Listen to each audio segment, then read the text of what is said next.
Nick Wilde is a recovering gambling addict who takes odd jobs as a chaperone in Las Vegas. One of the odd jobs is that of a rich mama's boy who has relationship problems with a woman who is out of his league. He stages a fake scene and then lets the client show his masculine side so that his girl falls in love with her brave man all over again.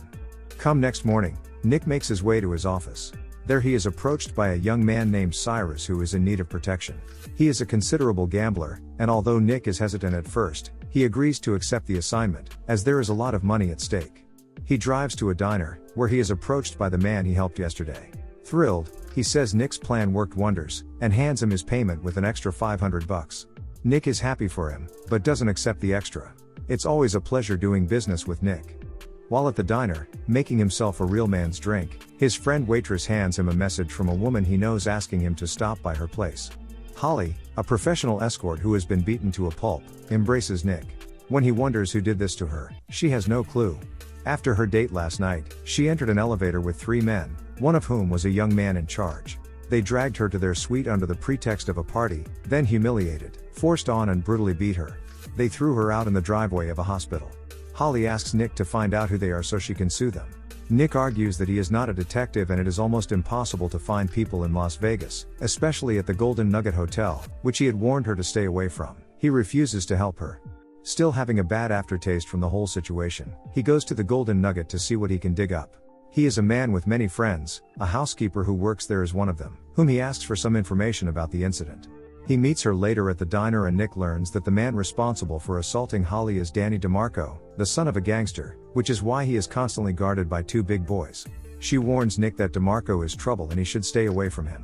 Nick calls Holly and tells her he has not found any information about her assailants, but she immediately confronts him about his lies, adding to the story of how DeMarco humiliated her even more. She knows how to pressure Nick into doing what she wants him to do, and he feels he has no choice left.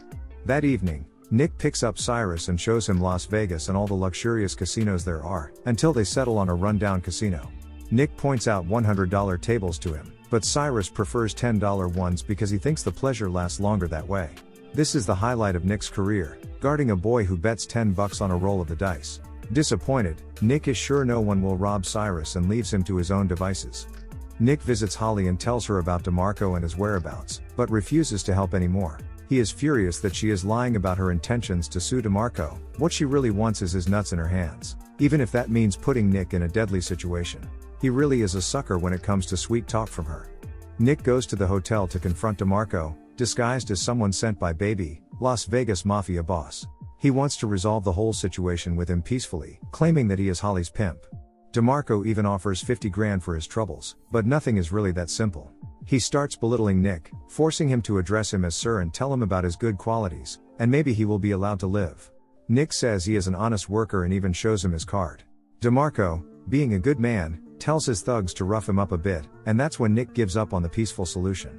He breaks one thug's leg and cuts the other's forehead with a card, then beats him up some more afterwards. DeMarco shoots at Nick, but once again the card comes into play, knocking him unconscious. When DeMarco regains consciousness, he and his thugs are tied up, and Holly is there to see him. She reminds him of her, and this time she's come to the party prepared. DeMarco, once calm and collected, is now on the verge of tears. He tells her about the money and she tosses Nick the stack, but for her, it's not about the money. She gives him the same treatment he gave her. She wants to hear that he loves her, and if she doesn't believe it, little DeMarco is going off. Holly considers castrating DeMarco, who breaks down and begs her forgiveness. Instead, she decides to take the money and leave. Outside, Nick suggests she leave town, as he should too. Since Nick took the risk and Holly took the beating, they split the money and go their separate ways. With all that money in front of him, Nick can only do one thing: go straight to the casino to feed his gambling addiction. He sits down at a blackjack table and starts with a small bet of $5. To test his luck, he hits a 19 and gets a 2.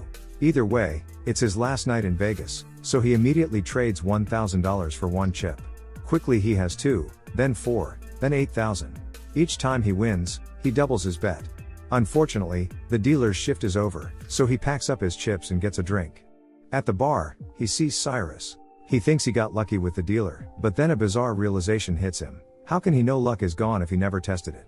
He comes back and is once again on a roll with multiple hands and starts playing the whole table with maximum bets. Cyrus is there, silently cheering him on. Now, With a huge chip stack, he wins his last hand and has reached a milestone of 506 grand, a good point to quit. He tells Cyrus about his plans to leave the country and live the life of his dreams with this money. Nick even feels generous and tips a waitress 6,000, but on his way to the cashier, Nick suddenly has an anxiety attack.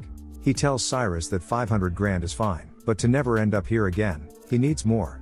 So Nick decides to keep on gambling. He bets the 500,000, as well as his original $25,000 on a single hand of blackjack. He gets a 17 against the dealer's 10, just like in the beginning, he decides to hit, hoping for a 4. Unfortunately, it's a bust for him, and to add salt to the wound, the dealer had 16 and Nick would have won if he had played by the book. He loses everything. Nick tucks it away as any gambler would. I came here with 25 grand, lost 25 grand, not a big deal. It definitely stings. Afterwards he loses his composure in the bathroom and gets drunk until he passes out. The next morning, Cyrus reveals himself to be a self-made millionaire and wants Nick to teach him to be brave. He has come to Las Vegas to meet him, under the pretext of needing Nick as a bodyguard to get closer to him. Cyrus can help him with the money if Nick can guide him not to be afraid of life. But Nick refuses, saying that yesterday he was rich and now he is here again. Money cannot help him and he will rot in this shithole. He goes back to the casino bar when 2 of DeMarco's men arrive to take him to their boss.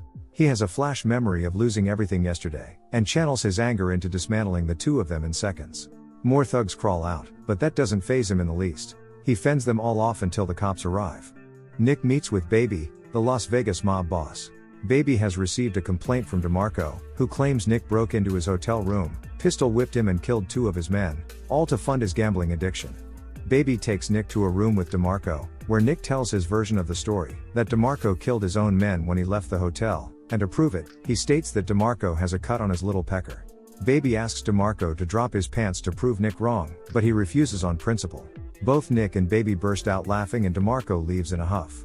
It turns out that Baby and Nick are really good friends, but he can't help Nick with what's coming up. DeMarco will come for him. He goes back to his favorite diner.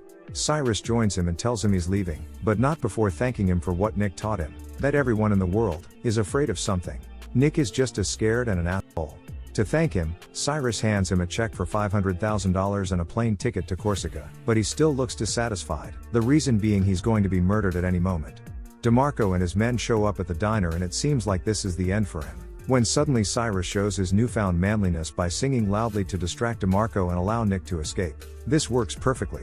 They run after him and DeMarco declares that he's going to turn the whole town upside down to find Nick, who is up on the roof, armed with utensils.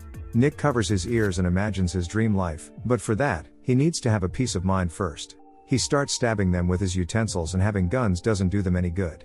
When all the thugs are dead, only he and DeMarco are left. To flex on him, he lets him land a few punches before finishing him off.